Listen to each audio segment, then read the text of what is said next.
بڑی پیاری حدیث ہے. حضور نے فرمایا الاسم ما حاک فی صدرک وکرہت ان یطلع علیہ.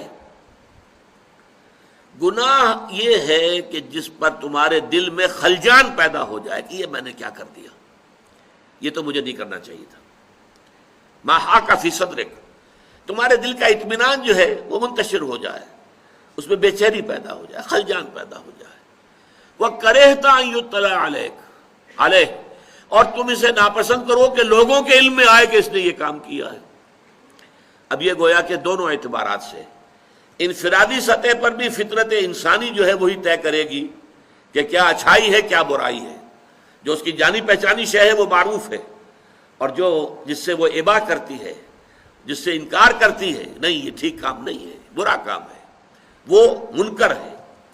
اور اجتماعی سطح پر بھی ایک معاشرہ جو صحیح بنیادوں پر استوار ہو چکا ہو، اس معاشرے میں آپ کو یہ شکل نظر آئے گی کہ معاشرے کے اندر نیکی کا ایک تصور قائم ہوگا، اور آپ نہیں چاہیں گے اگر آپ سے کوئی حرکت سرزد ہو گئی ہے تو آپ چاہیں گے لوگوں کی نگاہ میں نہ آئے، کیونکہ لوگوں کا فیصلہ بحیثیت مجموعی درست ہوگا اس کے بارے میں.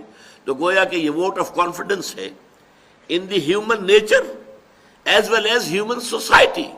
انسانی معاشرہ بھی صحیح حکم لگاتا ہے، خیر کو خیر اور شر کو شر کہتا ہے.